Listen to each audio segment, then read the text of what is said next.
Hello guys, स्वागत है आप सबका। तो आज हम बात करेंगे अदानी ग्रुप की कि यहाँ पर जो है बड़ी खबर निकल कर आ रही है कि अदानी समूह ने, ये जो पिछली बार खबर आई थी वियतनाम के जो मंत्री से मिले थे गौतम अदानी, तो यहाँ पर वहाँ पर जो है बड़े निवेश हो सकते हैं। अदानी समूह ने वियतनाम में बड़े निवेश का किया ऐलान।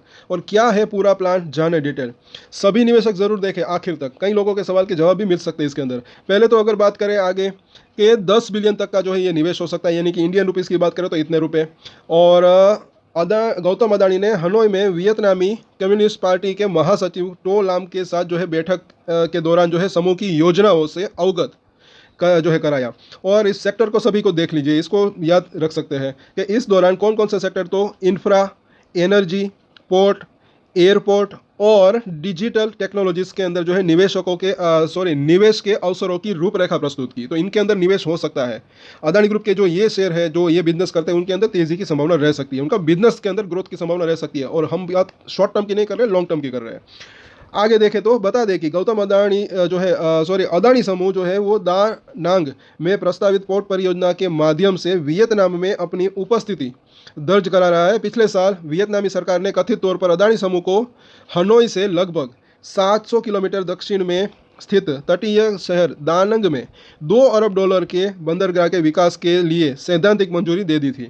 और अदानी समूह के निवेश का प्लान, तो ये ज़रा इसको थोड़ा सा विस्तार से देखें तो अदानी समूह जो है अगले 5 वर्षों में, पहले तो बात करें भारत की, तो भारत में $100 अरब का भारी भरकम निवेश करने की योजना बना रहा है। वहीं अंतर्राष्ट्रीय स्तर पर समूह ने जो है 2023 में इजराइल में हाइफा पोर्ट का एक जो है $1.15 अरब में अधिग्रहण कर लिया है।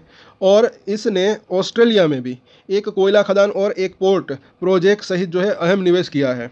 और आगे देखें तो विदेश में निवेश की सुस्त रफ्तार, तो इस पॉइंट को ज़रा देखें कि अदानी की वियतनाम यात्रा जून में उनकी चीन यात्रा के कुछ ही हफ्ते बाद हुई है।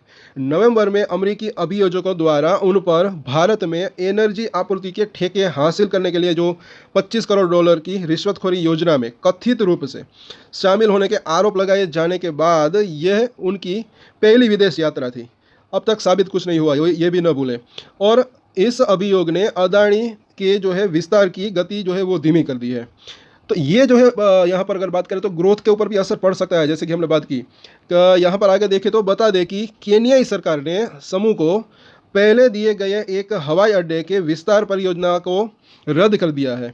और वहीं फ्रांस की टोटल एनर्जीज ने घोषणा की है कि वह अदानी के साथ अपने गैस वितरण जॉइंट वेंचर, यानी कौन सा, अदानी टोटल गैस, इसलिए मैंने कहा है कि वीडियोस को देखा ज़रूर करें, तो ये गैस वितरण जॉइंट वेंचर में नया निवेश नहीं करेगी। और कब तक नहीं करती, जब तक ये क्लीन चिट नहीं मिल जाती या फिर सब कुछ मामला सही नहीं होता, तब तक मुझे जहाँ तक याद है मुझे ऐसा लग रहा है कि ये जो टोटल एनर्जी से अदानी टोटल गैस की जो है पार्टनर है, दो अदानी ग्रुप और टोटल एनर्जीज का, वो दोनों जॉइंट वेंचर है। तो उन्होंने आई थिंक ये मुझे ऐसा लग रहा है कि कहा है कि जब तक वो क्लियर नहीं होता तब तक वो ज़्यादा निवेश नहीं, मतलब कि और आगे निवेश नहीं करेंगे। लेकिन एक चीज़ और भी समझने लायक है कि अब तक उसने अपने हाथ जो है वो पीछे नहीं खींचे, जितना निवेश किया हुआ है वो तो बिजनेस चल ही रहा है। लेकिन जब तक ये मामला क्लियर नहीं हो जाता तब तक वो नया निवेश नहीं करेंगे। बाकी अगर अदानी ग्रुप की बात करें तो वो तो इसके अंदर निवेश कर ही रहे हैं, ग्रोथ तो आ ही रही है, लेकिन अभी धीमी है। तो अगर ये टोटल एनर्जीज़ की अगर बात करें तो वो अगर आगे निवेश करते हैं तो इनकी ग्रोथ जो है वो एक रफ्तार पकड़ सकती है, फिर शेयर के अंदर भी तेज़ी की संभावना रह सकती है, क्योंकि कई लोग जो है इसके अंदर फंसे हुए हो सकते हैं।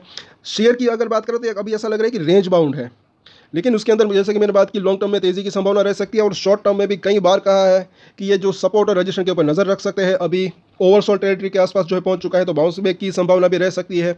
शॉर्ट टर्म में अगर 5 से 10% के रिटर्न मिलते हैं, कोई भी शेयर हो, ऐसी बात नहीं कि अदानी के शेयर है, किसी के ऊपर भी आप चाहे तो नज़र बना के रख सकते हैं। और शॉर्ट टर्म में 5 से 10% के रिटर्न मिलते हैं तो कम नहीं होते, बाकी सबकी अपनी अपनी मर्जी की बात है। आज के वीडियो में इतना ही। और एक स्टैंडर्ड डिस्क्लेमर जो कि मैं हमेशा देता हूँ, आप कोई भी ट्रेड ले उससे पहले अपनी रिसर्च करें, अपना फाइनेंशियल एडवाइजर की सलाह लें, उसके बाद ही कोई डिसीजन ले। और डिसीजन ले तो उसकी जिम्मेदारी मैच्योरिटी के साथ खुद ही ले। ये वीडियो मैंने एजुकेशन पर्पस के लिए बनाए, मेरी तरफ से कोई भी बाय या सेल की रिकमेंडेशन नहीं है। Thank you.